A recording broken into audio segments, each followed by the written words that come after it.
when we say meditate, some people might think differently.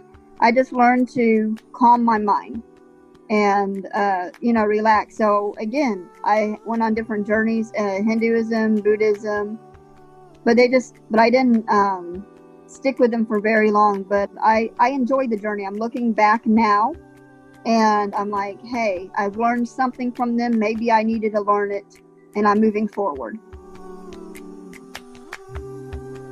I went to a bookstore, and this is what kind of like in the time I was doing the Hinduism and Buddhism, I was in the religious section.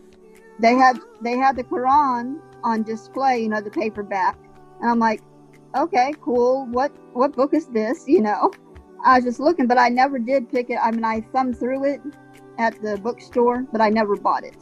I guess that placed the seed in me as far as I got to know what the Quran looked like. When I got the Quran, when they gave me the Quran, I took it home and I sat in my rocking chair. At this time I had little kids. My youngest one was 2 years old, and then I had a 4-year-old and an 8-year, so they were young, right? I took it home and I opened it up. And again, I don't recommend this, but I could not put it, setting aside taking care of my children. Of course, I didn't ignore them, but every free time I had, I was reading it. And it took me 9 days.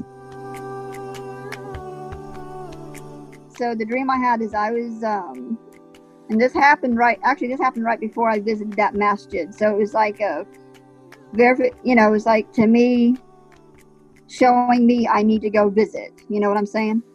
So in this dream, I'm walking into one of the rooms, like one of the libraries, and there's all these Qurans on the bookshelf, like they do have in the libraries.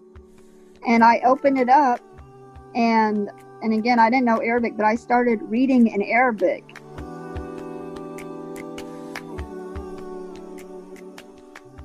So, good afternoon. This is April, and I am coming to you today. I have the pleasure of having Sister Maryiem.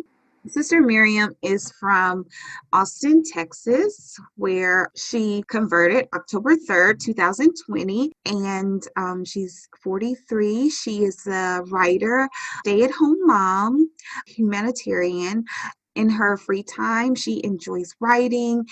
She's very passionate about writing and aspires to write a children's book someday in the future.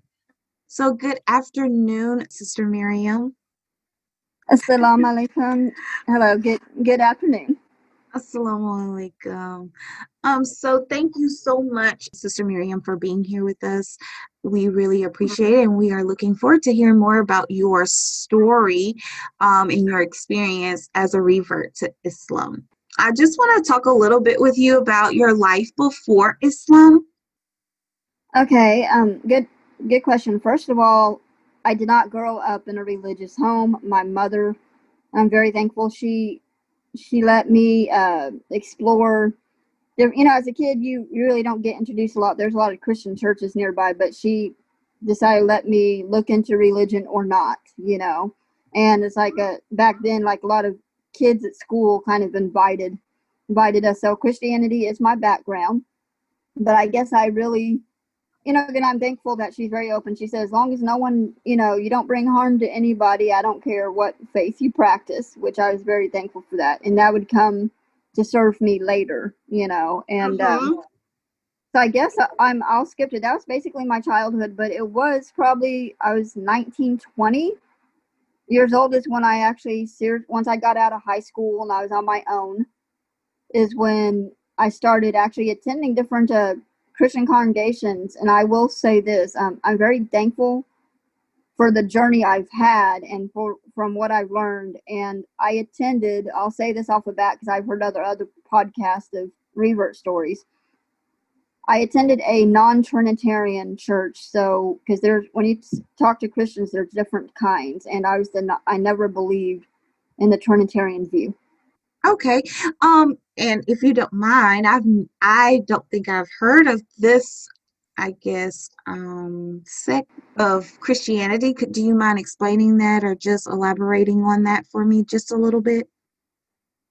Yes, well, there's some of us out there, I'll just get, and again, I'm not associated with these, but some, I guess, monotheistic or non-Trinitarian can be anyone from, it's Christadelphians, and those are called Brethren in Christ. That's kind of new. I didn't discover them till about 10 years ago. There's some people might know the Jehovah's Witnesses. Some people might, there's different groups of Christianity out there that does not believe in the Trinitarian beliefs. Okay. Yes, so I will say that I have heard of Jehovah Witness. Correct. Yeah. Yes, I have heard of that. Yeah. So the beliefs are like with the Trinitarians, from my experience. Uh-huh. They believe that the three in one, that God is God, Jesus is God, and the Holy Spirit. It's one big, that it's what. How do I put it? It's like one person, three different roles. Right. I know exactly And what you're talking about with that. right. Mm-hmm. Yeah, and even when you're trying to talk to people, some people are unaware because they're just used to, they've been brought up into it and they never research for themselves. Mm-hmm. And they're like, no, we don't do that. I'm like, that's exactly what you're saying. And by the way, I respect and I cherish the Bible along with the Quran. Mm-hmm. And but so the non-Trinitarians, they believe that Jesus is separate from God, that he's, that, no, I guess if you look at different levels, that God is the main God and then Jesus is underneath. And Okay. so otherwise, the position, Jesus is not, I mean, again, I'm thinking like you have chairs, like royalty. And again, I'm just going with the Christian belief. With the royalty is, they want to put Jesus in God's chair when he has his own chair. And do you see, I don't mean to be Uh-huh. confusing you, but that's No, this basically, makes sense to me. yeah. So that's how at least what I experience, what the non-Trinitarians believe is Okay. that he is separate and he is not God. And he does not claim to be God through the scriptures that we read. Perfect. You explained that very well, sister. Okay. Thank you. Thank you. Well, It's well, as you were explaining that, actually, I was sitting here thinking, like, wait a minute, maybe this is what I was, as a child. I grew up Christian as well, but I grew up AME, so that's African Methodist Episcopal. I'm sorry. yeah. Um, Episcopalian? Yes. So Okay. that is the denomination, I guess, that I would call, for my Christianity, as a child. As I went off to college, I became non-denominational. But from what you are describing about the I feel like I'm about to say it the wrong way, mispronounce it. Um, the way their beliefs, this is how I always viewed things, or this is the belief that I always had in my heart, because I never thought that Jesus, it was God. Does that make sense? Like, I always saw Right. them as two different entities. Like, I was like, God is God and Jesus was a man. So that's what Yeah. made Yeah. sense to me Separate. in my head. But Yeah. because of, how I was raised and what Mm-hmm. my family did, I most so went along with the way that I was being taught. But as I began to learn and be able to explore different beliefs on my own, that's when I'm like, wait a minute, this is not making sense. I know you can't take three people and get one, or three things and get one. So those things did not Exactly. make sense to me. Yeah, I just want to make clear though, like as far as the non-Trinitarians, their belief is there's still a family there, obviously. And so it's like they agree together, but they're not, like you said, they're not one person. Right. So they're still united as a family, which I still agree with that. But the more and again, I'll get to it later in the interview, Mm-hmm. Mm-hmm. but the more I learned about Islam, I said, Mm-hmm. well, come like take the prophets. I said it's more of a spirit. And I don't want to offend any of the viewers, but this is just how I'm processing it. And Right. the more I learn, I will. If it needs to be corrected, I'm willing to be corrected, but in a loving way. But Yes. Sure. but I still believe there's even though there's only one God and there's no one besides God, I believe that it's a spiritual family, like the prophets, peace be upon them all, and Mm-hmm. so it's just that family unity that it. Hopefully, I'm making sense about it. So I think that's still strong, but it's not limited like some of the Christianity wants to put it in a box. Right, So right. hopefully, I I didn't confuse the understand. listeners. So.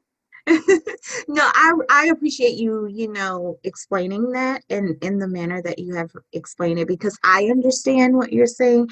And, inshallah, or God willing, I hope that, listeners would understand that as well. So thank you for sharing those with us, what your faith was before, reverting to Islam. Mhm. And so this is the faith that you were following up until you reverted to Islam, or did you maybe explore other religions? Well, I will say, so Christianity was my foundation for the longest time, but I was exploring outside, Okay. searching because I still, and I'm trying to phrase this correctly, because it's like I know in my mind what I want to say, Uh-huh. but I never left God. I never Mm-hmm. left Allah, but I was craving for more what the religion itself or the man-made doctrines couldn't give me. Mm-hmm. And so if that makes any sense. But again, some people think you leave God. I'm like, I never left God. But Right. the outlook or the different, so I did search. I searched Hinduism. There's different levels of that. I couldn't get into their uh too many gods to name, but everything I'm mentioning, I do respect the people, okay, Mm-hmm. Yes, and the of course. cultures. So I'm very respectful. However, the only I will say with them, the thing that I learned from them and from the Buddhist and everything is I've learned as far as and it goes, I guess, later with our prayer, what we now have with the Salah. I learned how to meditate and not in a Eastern, you know what I'm saying? Some when we say meditate, some people might think differently. I just learned to calm my mind and, relax. So again, I went on different journeys, Hinduism, Buddhism, but I didn't stick with them for very long. But I enjoyed the journey. I'm looking back now and I'm like, hey, I've learned something from them. Maybe I needed to learn it, and I'm moving forward. Right. I I discovered Islam. I would never, I didn't discover it by accident because I know Allah has a purpose to it, but I wasn't looking for it.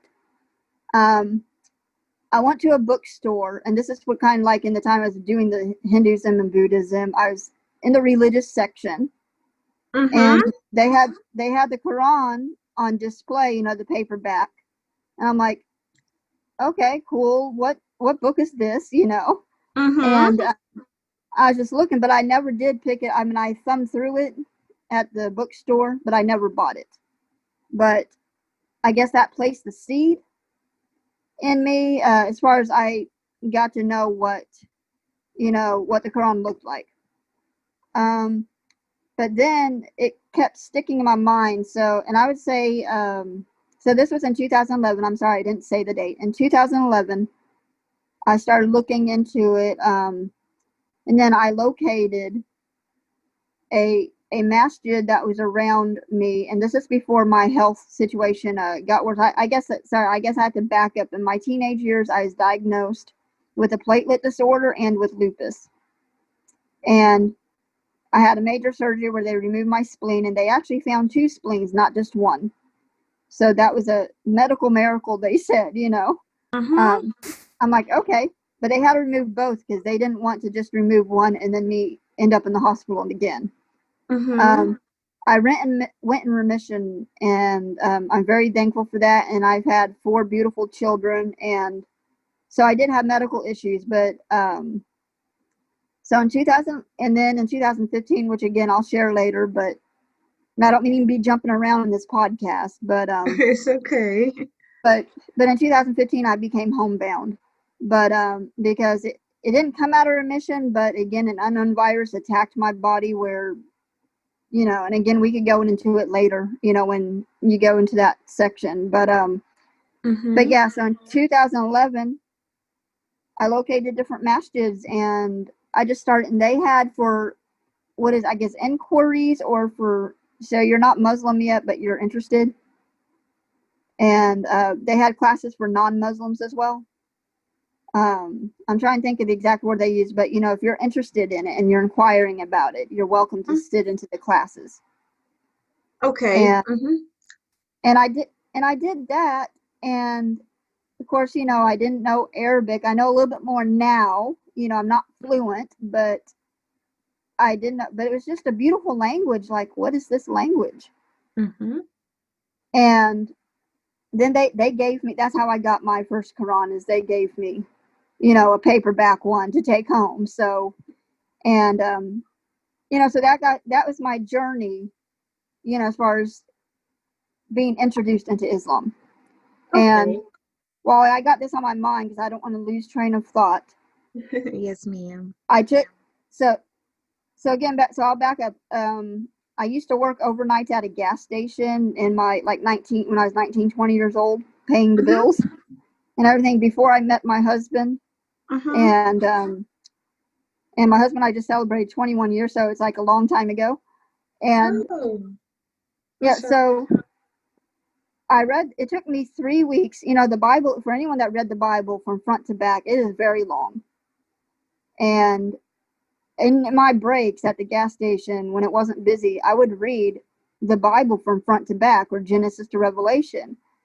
And it took me 3 weeks because I was always on it, you know. And Mm-hmm. I don't recommend that though. I'm like, take your time when reading different things. When I got the Quran, when they gave me the Quran, I took it home, and I sat in my rocking chair. At this time I had little kids. My youngest one was 2 years old, and then I had a 4 year old and an 8 year. So they were young, right? Mm-hmm. So I took it home and I opened it up. And again, I don't recommend this, but I could not put it. Setting aside taking care of my children, of course, I didn't ignore them. But every free time I had, I was reading it, and it took me 9 days. Oh, wow. Alhamdulillah. Yes. Praise be to So only Allah could give me that passion to read it Mm-hmm. like that.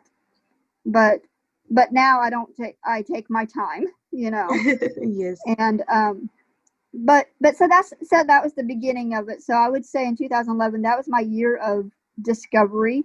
And I so the sisters, the um and I don't, it was a Shia masjid, but I didn't know the difference between Sunni and Shia. I just went there, said, let me learn, Mm-hmm. things. I learned about the salah, the prayer. I didn't understand it, and I'm like, why do we have to bow down like this so many times? It's like a workout. Yes. And I'm not saying that in a bad way at all. But I'm like, I just didn't understand it then. Mm-hmm. And but I was thankful that they were teaching me correctly. And I would say, as a non-Muslim, we went out to a park. I guess I forgot it was just a sisters gathering. Mm-hmm. Like, they just had lunch out there and everything. And wouldn't you know, at the times they arranged for us to go, it was time to do salah for the afternoon Mm-hmm. prayer. And it was in a park, in a public place. And I joined. I didn't have to join them, but I did. And that was my first public experience doing, having our salah time in the public. Oh, I bet that was Yeah. amazing. It was Now that you amazing. can look back at it. Yes. It was amazing and scary because, I was like, is anybody watching? Right, You know? right. But Well, and we can actually come back, 'cause I actually do yes. ask a question about that. But Yeah. Sorry, I just had to share that. Go ahead. Yes, well, I'm actually eager to hear more about it. I would like to just talk a little bit and spend a little more time on your like journey to Islam. So Okay. you said that you learned more about Islam. You can correct me if I'm wrong though, through when you were at a bookstore, right? You were searching for some other books. You saw the paperback, excuse me, Quran in the bookstore. You picked it up, kind of, flipped through it correctly, and then, you know, you put it down. But something in you, um, I guess, intrigued you that you wanted to begin searching for masjids in your area, correct? Correct. Because again, I was, studying different religions. I'm like, it to me, it's like when I read the Quran, if you're looking at literature or in writing, it was like spoke a lot of poetry to me, and I was very, and just it called to me. And of course, even thumbing through it, I thought it was beautiful. I didn't really read much into it, but yeah. So because I picked that up, and then I went back in that religious section and picked Mm-hmm. up, looked in the is, they had the section for Islam. I just looked at a few more books. I don't remember what they were, but I did a little bit more research, and then I went home, and yeah, and then a couple days went by, and then I just did my research. So to correct you, it started with that book, but I learned more online Okay, besides the yes, physical mastery. Yeah. that was gonna actually be my next question was like, Okay. so what research did you do in order to learn more, after that first initial, I guess, like contact or Right. interaction or, Right. experience So, with Islam or well, what I introduction to Islam? right. Well, back then, of course, I had the AOL, and I'm not going to go into into that. So thankfully, alhamdulillah, I've upgraded in the technology. But yeah, so I did research, like, from a non-Muslim view. I'm like, what is Islam? What are their beliefs about? Just like I did with the Christianity and Hmm. the others. And what I found out, so YouTube is very helpful, but what I found out is actually legitimate. When I say legitimate, because you could get answers anywhere, but actual authentic websites from scholars and from different, yeah, so different websites. I actually looked and I researched about, just got the basic cliff notes, if I could put it that way, overview on Islam, and that got me to search for the physical location. Okay. And during this time, did you have any interactions with Muslims? I did, again, the masjid I was attending, the sisters helped me out, and so I got with that, and I'll just fast forward my they helped when they can, and I had both good and bad experiences with it. It depends where you attend. Sometimes the help isn't quietly available because they don't have as many people to volunteer. But Mm-hmm. they were all lovely. They helped me when they could. But when when my health in 2015, when I was still studying, everything when I became homebound, um, I had to do everything online, and unfortunately, I reached out to the sisters with the different masjids, and they couldn't. I wanted to learn, since when I was always there, I was always following them. Doing the prayer. Even as a non-Muslim, I was still doing the prayers, the salahs. Mm-hmm. But when I got home, I was trying to figure out how to do it without, because when you're there at the masjid, you're not supposed to look around, but you could see kind Mm-hmm. of how to follow. If you sit in the back, at least you could Mm-hmm. see. Um, but I had to do, okay. It's like I'm not there and I'm at home, but they seem to be dropping off. They weren't contacting as much, so that's the kind of bad experience I've had. That wasn't as much contact, so online became my support system. Okay. And yeah, with that, and I found some lovely sisters through Facebook that I join different groups off and on. You got to be careful which groups you join, Yes. but they just helped again refer me to authentic websites to help, and I watched some videos on YouTube with how to do the prayer on my own. So now I do it that way. So yeah. So to answer your question again, just I had good, bad, and experiences, but since 2015, I've been all online with it. Okay. As you came, I guess, to the acceptance, I would like to say, that Islam was the religion that was for you, basically, that fit your thinking, or, the way that you saw how we should worship God. Did you feel that you received any types of messages or signs from God? Yes, actually. So what intrigued me is also I learned about the prophets and about peace be upon them, and about Muhammad, peace be on him. And the thing is, again, it's I went back to the Bible, and in the book of John, in the very last two chapters, um, now people could take this different ways, but there's many things written that was not added, like as we now know with the books, the scrolls they had. Mm-hmm. And so I believe that was a precursor to what we now have in the Quran. Mm-hmm. And I believe that Jesus did, or who I call Yeshua, of course, it's different in Arabic, but Mm-hmm. Esau.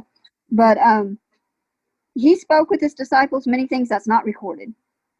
Yes, So right. we don't know the whole conversation. So Mm-hmm. so just as far as Muhammad, and I like the fact that with the prophets I already knew about, how they're when I read the Quran, and what got me also intrigued too was it's like the story's expanded. I learned more. It's like I had one puzzle piece, here's another puzzle piece. It's all coming together. Mm-hmm. And so so basically that was one of the things that Allah showed me, like the connecting pieces. Second is when I went to visit that masjid back in 2011, way before obviously I accepted Islam. Mm-hmm.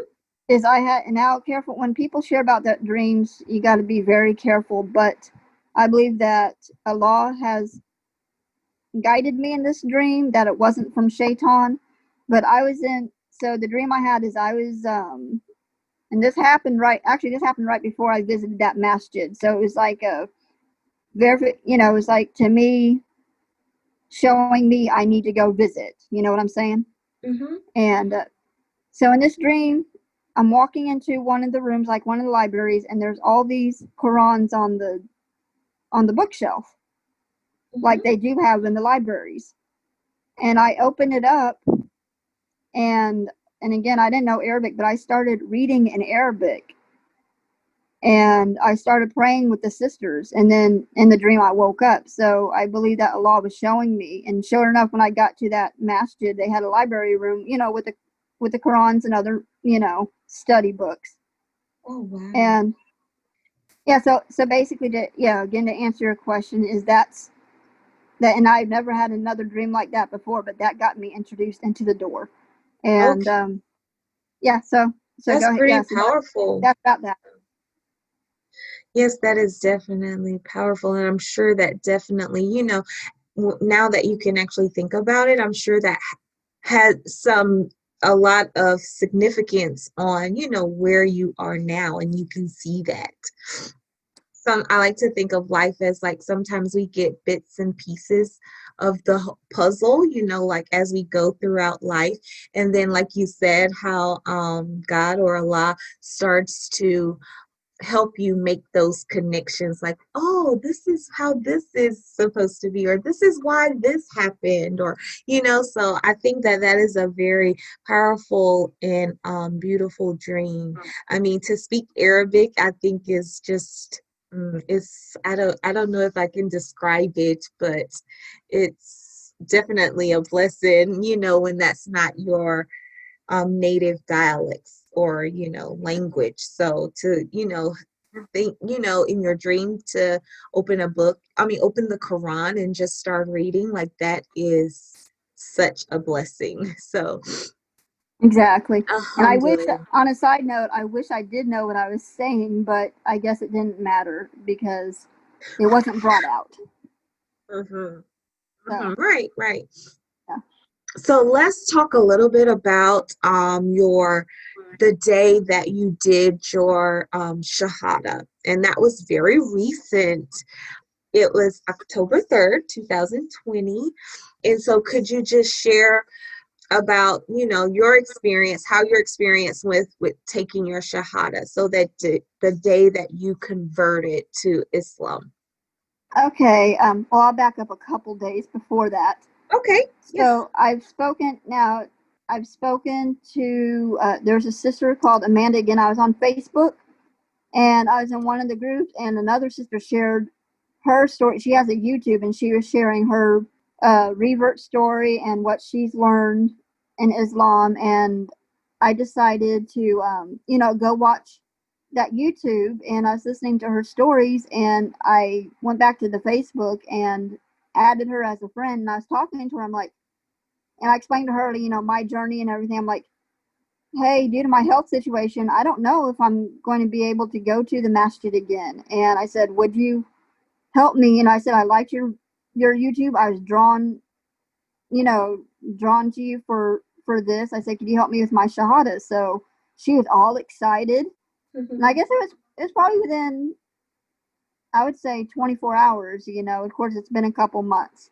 Hmm. It could have been the same day. I don't know. I have to talk to her again and say exactly when was it, but it was very close together with me talking to her and getting it done. So Hmm. she was very excited, and as she shared in the podcast with you, or with your people, she had a call of her sister friend. I think she's in Egypt, and again, I don't want to misquote, but she had a call, get a hold of her, Hmm. and then we all got on Facebook Messenger, and that's how it happened. Yeah, so they were all excited, and I was all excited. I had this urgency, like, you need to do it now. You're going to study all your life. You've studied enough to know this is what you want, and she's willing to help, so you need to do it. So that's the feeling inside that I got. So that was the day, day of my Shahada. Afterwards, I was so elated and also so humbled at the same time.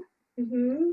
I'm like, wow, but yeah, so that was the day of my Oh, Shahada. mashallah, mashallah. Like that is just beautiful, everything that Allah, in the way He creates and allows things to happen in our lives is just so amazing. Like, once you think about it, you sit back and you think about things, it can be like just, it puts me in awe at times. So, so now, so you planned that day, when you contacted the sister, you were like, you went with the intentions of, I want to take my Shahada that day, correct? Correct, yes. Okay. And then you shared with us that it was online with a sister. Hmm. So during the Shahada, like while you were saying it, online with the sisters, or on the phone, excuse me, on the messenger with the sisters, Right. how did you feel? Like what emotions did you experience before, during, and then you kind of shared a little bit about afterwards. But if you Right. want to elaborate more on that, that's fine too. Well, I was nervous through the whole thing, but a good set of nerves, Right. because I'll be honest, in my life, I've experienced, if you want to do something, dreams come true, whether you're coming to Islam or your passion, your dreams, with work or whatever. If you don't have nerves, then I would do a recheck. Like, is something wrong with me? But I'm just saying, it was a good type of nervous. And but then that, as we went over the Shahada and I was saying the words, it began to melt away to a point. But I guess I was just really excited, and that was throughout the whole process. Okay, that is good. I definitely understand what you mean about being nervous, but at the same time, like I like how you explained it was being like a good nervous. Like it wasn't like, like, oh my gosh, am I making a mistake? Or it's like, oh my gosh, like my life, like this is a very big step, in the right direction for my life. So Right. I, Yeah, and exactly. And just to, I think Amanda brought it up in her last podcast, and I don't want to keep borrowing from her, but she made a good point, I believe, and so has other scholars and imams, made the point on their YouTubes. This was a choice I made. No one can force you to make it. So this is what I wanted to do. So I just didn't know that would be that soon. And, I decided, like you said, that day and everything, but I was ready. And I'm like, okay, let's do this. And when it was, when we were doing, I'm like, it's really happening. And right. the audience has to understand when you're homebound like I am, and again, we can go into it later, I'm partly bedbound as well. When you don't, before this corona or whatever COVID thing came along, again, I couldn't leave the house, and I was trying before her, I was trying to reach out locally, and it wasn't happening. So I don't know. Again, I asked Allah, I'm like, doesn't put a stop to it when you're coming to Islam, but maybe the circumstances Allah put a stop to until it was time. Mm-hmm. And I don't want to confuse your listeners again, but I believe that this was the time with the person it needed to be with. And maybe that's why the other ones kind of got the quote, like it wasn't time then. So I'm thankful for that, for when it did happen. Yeah. So it was an exciting and humbling day. Alhamdulillah, praise be to Allah. I always like to say, Allah knows best. God definitely knows best. Um, okay, so that was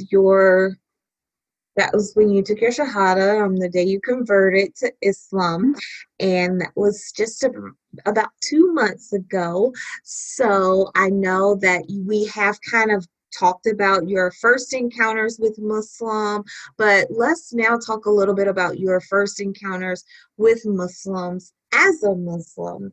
I know that you have shared with us that a lot of your contact is over the phone or maybe online.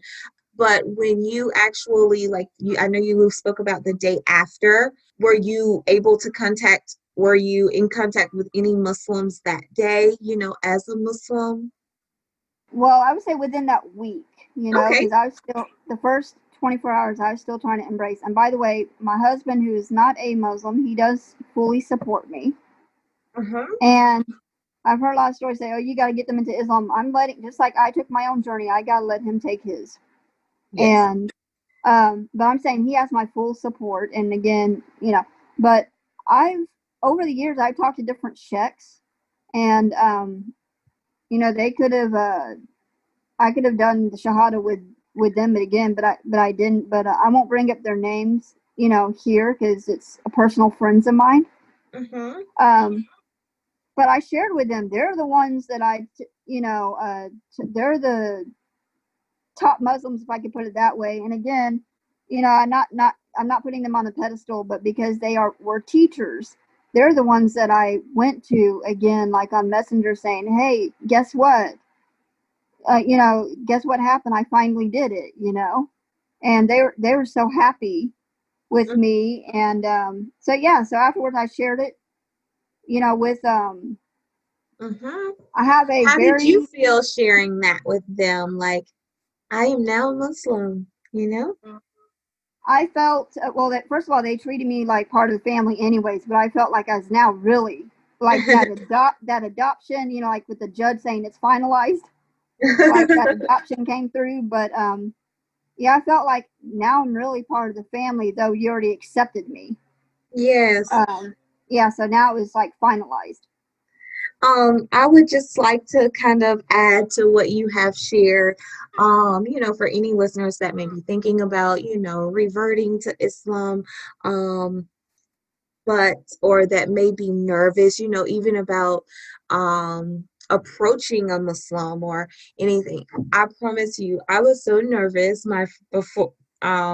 like before, as I was preparing to go to the masjid for the first time to meet a sister that I actually just walked up to, at in the grocery store. um, but I promise you, like, whenever I literally stepped foot across the door, I mean, the sisters came to me like welcoming me, trying to giving me food, like they really made me feel a part of them. They never made me feel like an outsider, even though I was dressed differently, I did not have a head covering or anything.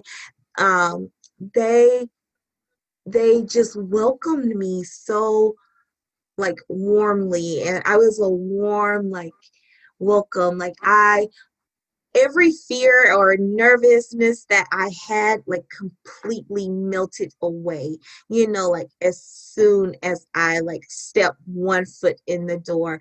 And I just felt so, I don't know, like I guess the word is accepted, like even though I was different in the manner of I'm not a Muslim, um, but they took me in and treated me like I was, a part of them, a part of their family, and that really meant so much to me.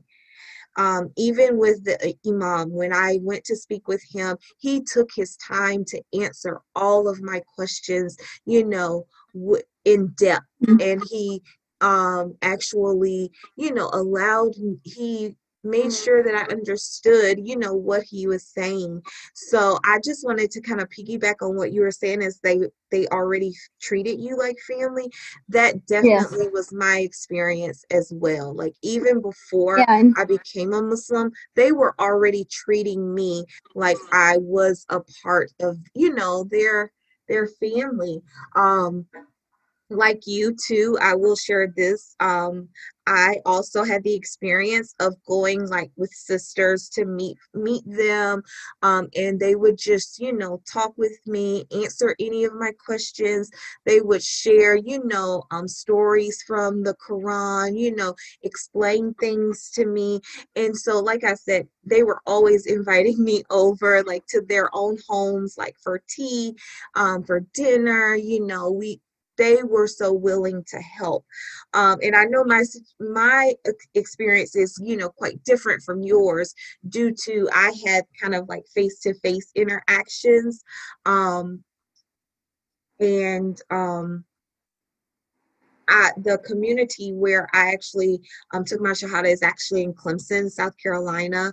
And the community there, even though it's a smaller, like Muslim community, they were very like supportive, and they were able to, it's like they had this eagerness to like, we want to teach you, um, and I had sisters, some sisters more than others, due to, maybe they're working or they have their own families or small children, or, whatever other obligations that they may have had.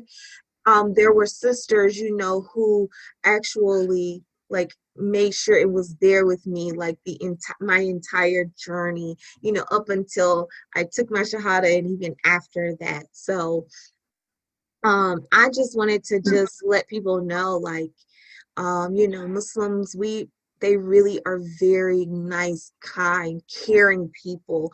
And I don't know, like, like, I don't know. I just wanted to share that.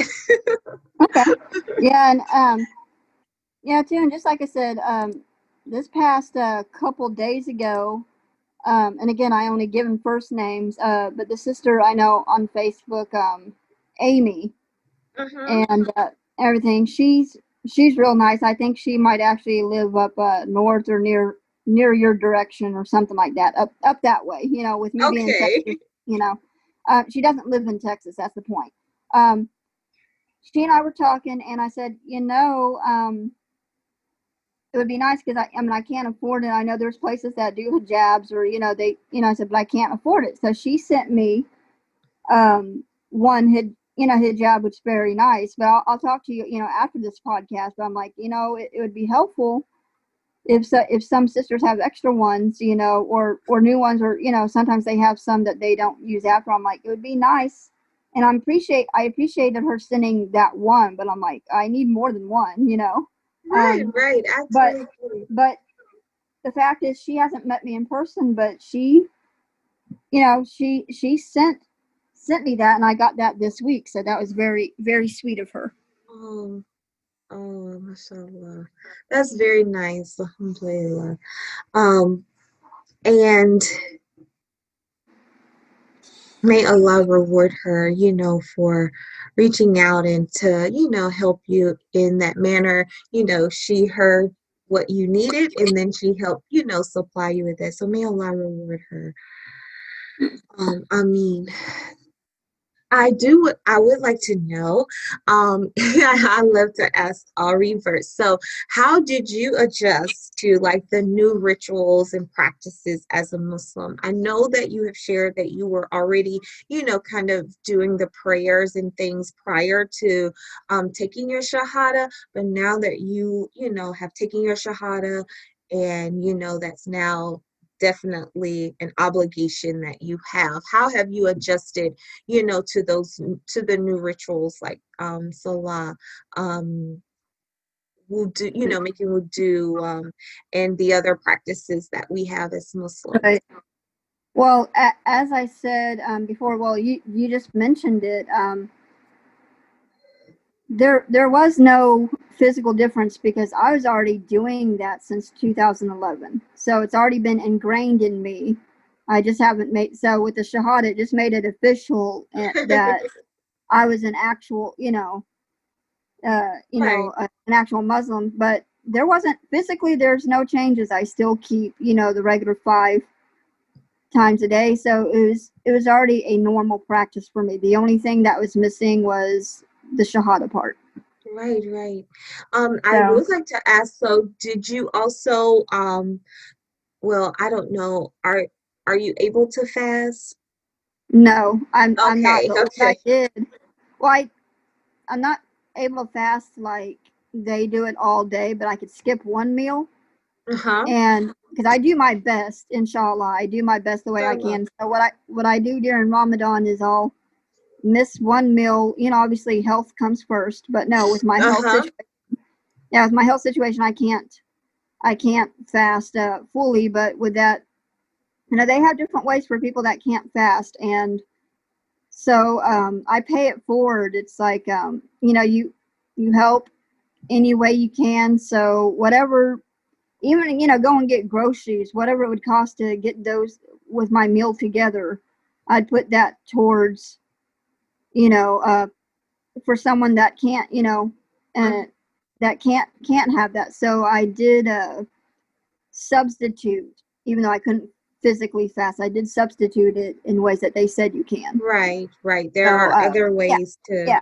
you know, compensate, if you're unable to fast. So right. I totally understand. Also, I know that, like you said, you changed your life basically, a what, years ago due to, after learning about Islam. It was just more so of making it more official. If you can remember, to some of the ways that you changed your life, how did it change your lifestyle? Again, I think it all go, and I can see everything coming together, like my whole life, like with my health situation. One of the things I have is the chronic lupus, and of course you have to keep a good diet and everything. But one of the things, and I'm just saying this in general, your body, the older you get, sometimes the food you used to eat, Uh-huh. and you're not allergic to it, but your body changes. Like I think they said, like every 7 years or something, like something happens. So like take pork for instance, since we don't eat pork.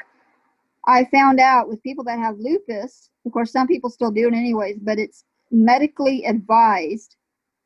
And again, it depends on the person. I don't want to put this for everybody that has lupus, but for me, I felt in that category of one of the people that the pork actually inflames your joint muscles, and it's bad enough having lupus. Uh-huh. So I cut that out, and that fell in line with Islamic, Mm-hmm. dietary thing. So I wasn't, and trust me, I used to eat pork all the time. I could name the different things, but I don't want to because I'll be like, ooh, I missed that, you know?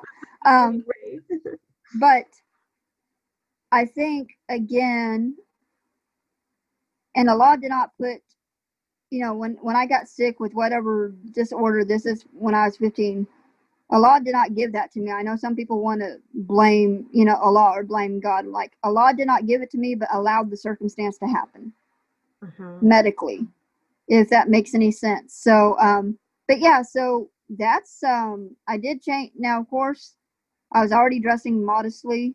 Mm-hmm. Um, so that, as a Christian, which some don't, but I was already dressing modestly. Um, I started wearing head coverings or hijabs, and different. When we say head coverings, there's different ways or styles. Not that it's a fashion statement because it's not, Mm-hmm. but when the hijab is still new because like the scarf situations, it's more of it, Mm-hmm. but the idea is still the same. So that was transferred over when I went from one to the other. But Mm-hmm. again, like this, like the sister sent me just now, like the scarf. That's a little bit more because I had like I don't want to say like a handkerchief or anything, but I had um, a smaller piece of material covering my hair. Okay. But now, it's more. So that's one thing I'm getting used to as far as after becoming Muslim because I Okay. didn't have those other things before. But I'm just saying the idea of head coverings was not out of the blue. Um, but yeah, but it's more the dietary needs, which I thank Allah that I already cut it out for medical reasons, so it was Mhm. easier to transition into. Right. And usually, when I do speak with reverts, they have kind of the similar story with that, like how they had already start changing their lifestyle, or they had already, this was not really, they had already changed one part of their life, style, which made it easier, to kind of start accommodating and changing other things. So that's really good. Now, do you believe that Islam has changed your mindset on life? Yes, it has. It's how do I put it? It's more put in line for me and in a positive way. Just again, just reading the Quran and just it's make I'm trying to think. I guess and again, I'm borrowing from Christianity, and sorry if I'm because I know they're separate, but yet they serving the same God, because that was the book beforehand, and we should respect it. But it says that what is it, the burden? The burden is light, where put your burden upon Him, and so that's what I do with Allah. Is I could go to Allah and with my problems and with everything, and actually it's easier if that makes any sense. And just the again, I'm still learning, I'm still new, but it's just I'm Yes. not when I learn about Islam, I'm walking that middle road. I don't take sides. Okay, Right, I just right. learn what the Quran says, read from the hadiths, but I don't Hmm. take sides of what is what. I'm just learning what Allah wants me to learn. So again, it Right. has helped me change, and again, I'm still learning. Yes, and we all are still learning. So, um, and that's actually how Allah or God wants it to be. He wants us to continually to seek knowledge, Inshallah, may Allah make it easy for us. I mean, now, how comfortable do you feel, with your identity now that you are officially a Muslim? I'm very humbled. I'm still I haven't told everybody yet, and Uh-huh. I think the thing is I don't have to go out and announce it. I just have to live it. Right. And that's what I'm going to do, because some people that feel that they have to go announce to everybody. No, I Right. just, but I'm also coming, and I'm trying to say this without being ugly or being mean. If people Uh-huh. can't accept me for the choice I've made, then I think Allah is taking them out of my life. Like, you don't need them. If they can't be supportive, they don't have to be Muslim, but we don't need the negativity. Right. So I'm just going to, do what I do now. Just live it and just be me. Okay. And I totally agree with you. I totally, totally agree with you. Definitely don't want negativity. And it's definitely, a good way to look at it. Like, if this person does not accept me and the decision, that I've made for my life, because I feel like this is what will make me be a better, Miriam, or better, person and worship, my creator, then that person, I don't need that person in my life. And I think that's a good way to kind of, when someone comes to terms with that, it's easier to accept and know that you are doing what your creator, what Allah wants you to do. Right. Yes, I love it. I love it. Um, I do. I know you say you have not told everyone. Did you have support? Well, I know you said you haven't told everyone. Have you told like your family members? I know your husband is knows.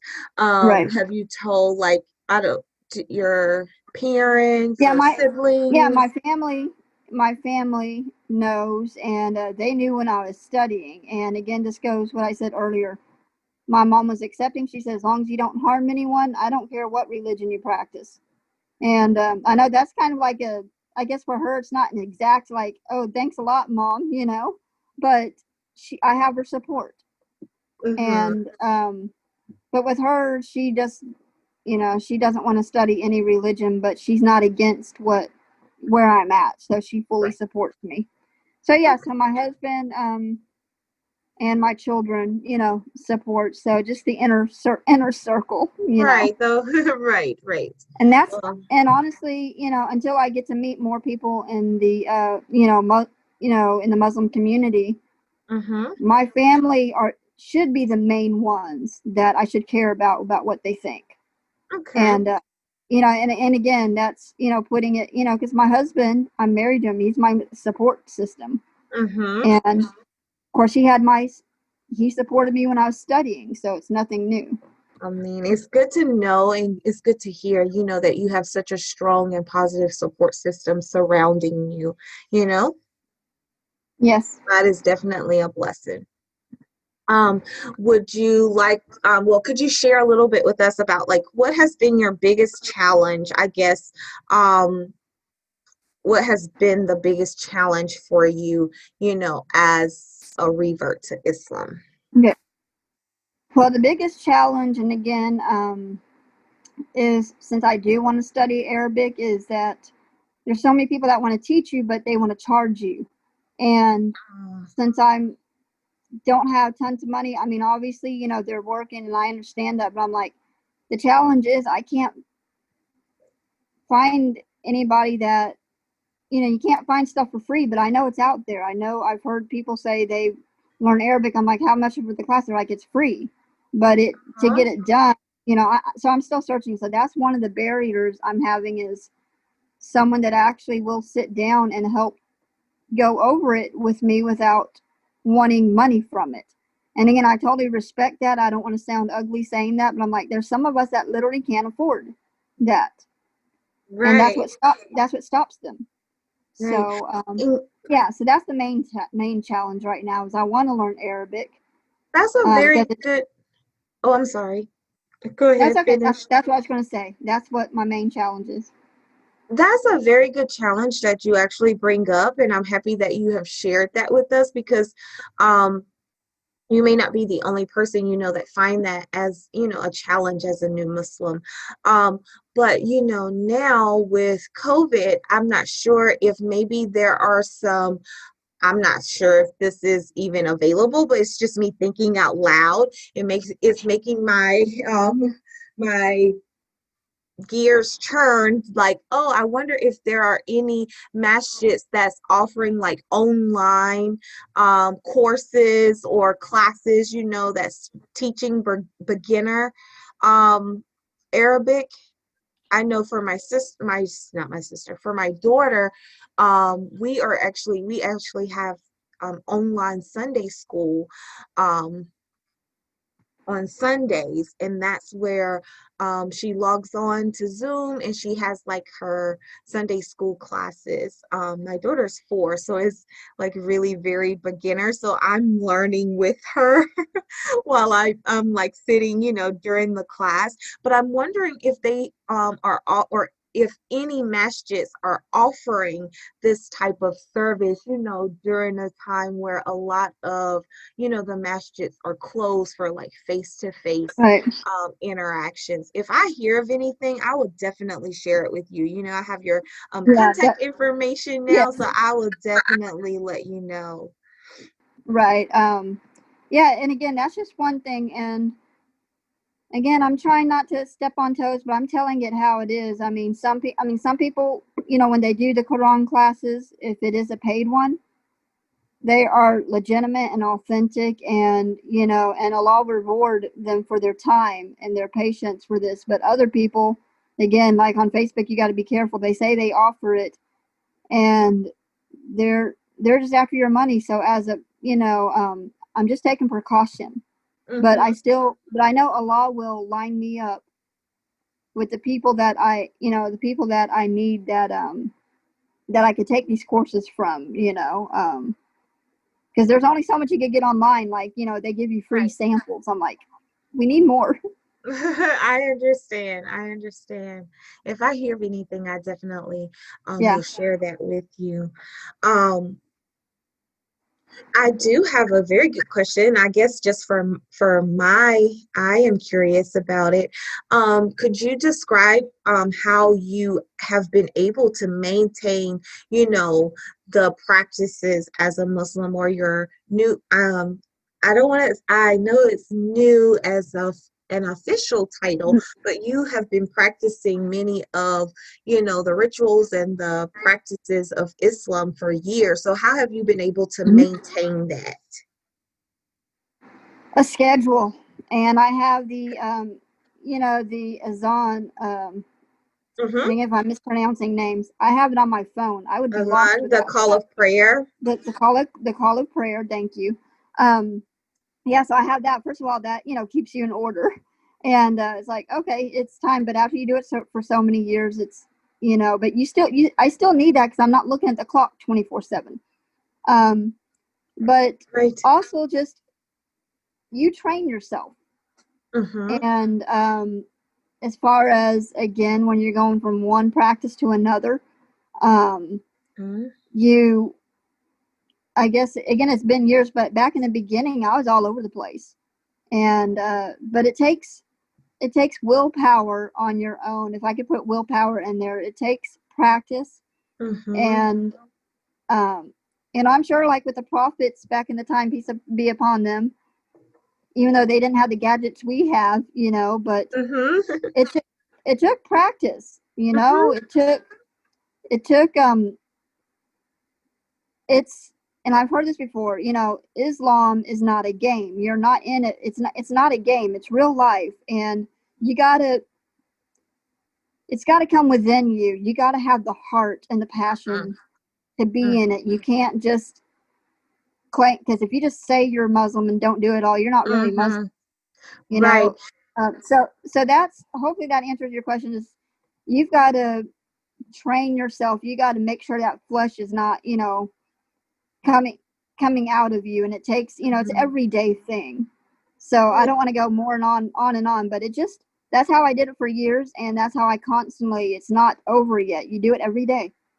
Definitely. I agree with you. And you stated it very well. So thank you for sharing that with me. It really kind of touched my heart.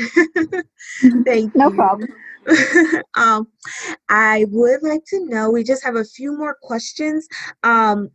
What is the best advice that you received while learning, or shortly after your after you converted to Islam? The best advice. You're looking back since 2011. Yeah, so it's the best advice is what I already gave, before. Your heart has to be in it. And this is where you have to make sure you want to be, and not, and again, it's not a game, it's so that's the advice I was given, is that make sure that, when you go into this, even with my studying, that this is where you want to be, because it's like you said, it's not just a religious thing, it's a way of life. Hmm. And that's what I followed. So yeah, so that's the best advice that I was given, is make sure your heart is in it and you want to be here. And I know this is a good question, and I'll have one more after this one, I promise. um, No problem. I just want to ask you this question because you have kind of shared with us your experience with not having, the resources prior to COVID, being able to contact sisters like online, and having that type of support system, they're available for you, prior.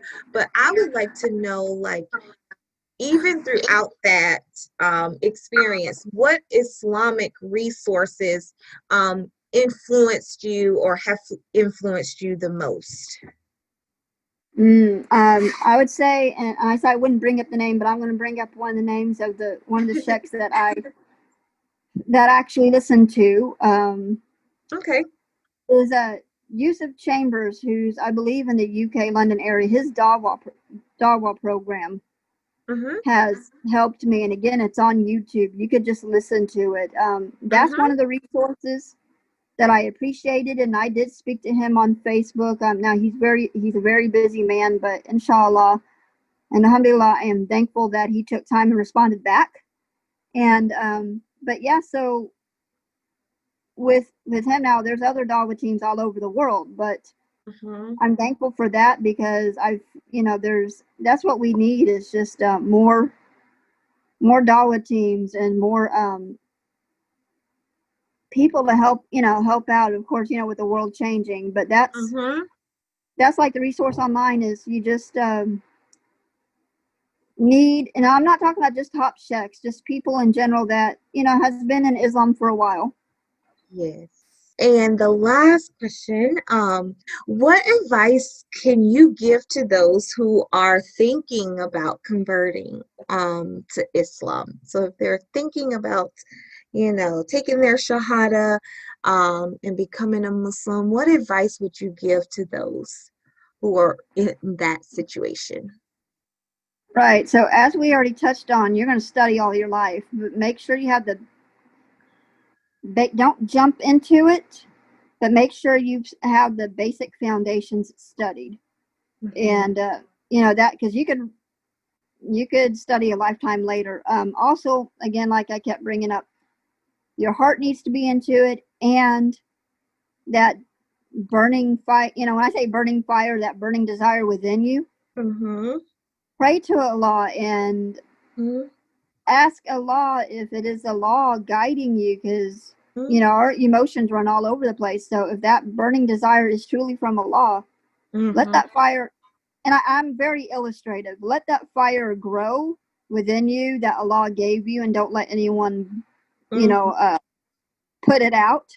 Yeah. And yeah, and don't, and when you know that like your Hmm. intuition is telling you, I want to take the Shahada, then do it. Now, in my case, I found somebody, but I even heard, like, if you're, especially in today's situation, if you're not around anyone or can't get to a masjid, don't let that stop you. Ask Allah, because Hmm. Allah is paying attention. I So, though it is preferred to have a witness to your shahada, if you don't have one, don't let that stop you. So that's my advice: is follow that intuition and have your heart into it.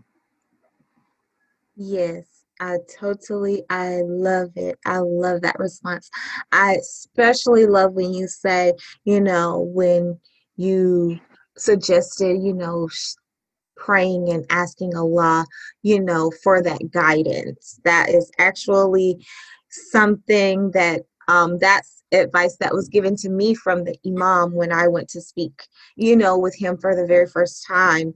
And he told me, he said, April, just pray how you know to pray. And you ask God, he said, you ask God, if Islam is for me, then guide me to it. But if Islam is not for me, then save me from it.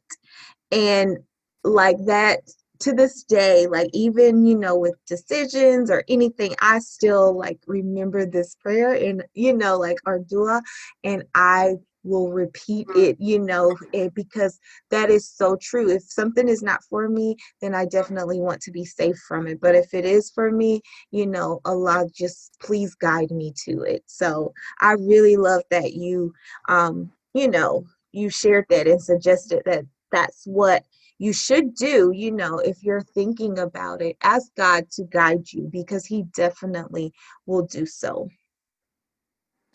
Right. Yes. Well, those are all the questions that I have. Ms. Maryiem, do you have anything else that you would like to share? Something that maybe we did not discuss? Yeah, just a quick note to Uh-huh. what I also do and what I recommend is um, because I help like in the humanitarian as I build bridges within the Abrahamic faith and in communities in general. So I know I've seen a few masjids do this. Anytime that you're in an I guess they call it interfaith Mm-hmm. dialogue or Mm-hmm. discussions, go there and represent Islam, but do it respectfully because it's not unless you're going to a debate place. But if you're not going to a debate place, see, I stay away from debates. Okay, Mm-hmm. I'm just that's just not me. Um, Mm-hmm. but I build bridges because some people think whether they come from Christianity to Islam or or whatever religious background they're coming from, don't even though you're changing your ways and everything, don't cut them off to a point where keep that bridge. You know what I'm saying? Don't burn the bridge. Mm-hmm. Just keep that, but bring peace to them Mm-hmm. because I know back. I believe I was studying, and I'm not going to get into it because we're short of time. But even Muhammad, when he spoke to the Christians back in that day, he was respectful. Peace be Mm-hmm. upon him. He was respectful to them. So that's my thing. Is I'm also a humanitarian where I just build those bridges and I just want people to remember that just because we're all in the Abrahamic faith in a way, goes back to Abraham. We're all one family, and we should think of them as your cousins. Mm-hmm. And we should still respect the people of the book, respect them. And I'm not talking about the false teachings of Christianity with the Trinitarian, and we should still respect the people, but not their dogma, if that makes sense. But we should have that olive branch. So again, Mm-hmm. it's towards the end of the podcast. I'm probably, rambling on, but again, I just want to remind people that we need to build those bridges and be understanding and, just know that Allah cares for them as well. Yes, yes. And actually, when I was in Clemson, I was actually a part of an interfaith, I guess, like, I- would you call it a group? Or we actually came together with Christians from various denominations and other faiths, and we would have like meetings together, and really was like a very informative, not even just for for non-Muslims, but also for for Muslims, or for me, I would say, as we were learning about others' beliefs, but we done it in a very respectful manner, and it was really just a very beautiful experience. And that was something that we did back in Clemson, South Carolina as well. It was really, really nice. I enjoyed it. We would get together and like do gardening, and still meet and talk, about different topics and things, sharing what our beliefs are, but it was done in just such a respectful manner. And we met lots of, very nice, humble, and respectful women during that time. So it was also like a form of bonding. I Yes, really exactly. enjoyed it. Mm-hmm. Yeah, but that's all I had to share though. So Okay, well, thank you so much, Sister Miriam. It has definitely been a pleasure speaking with you. As you know, you are officially a new Muslim, but you have definitely been practicing, um, the Muslim ways of life or Islamic ways of life for many years. So I just want to welcome you again. And thanks for being with us and sharing your story. Okay, may Allah continue to bless you and guide you in your endeavors, in guiding you in Islam, as well as may Allah make it easy for you. Ameen. yeah, thank you very much. It was good to be here. All right. Assalamu alaikum, sister. Wa alaikum salam.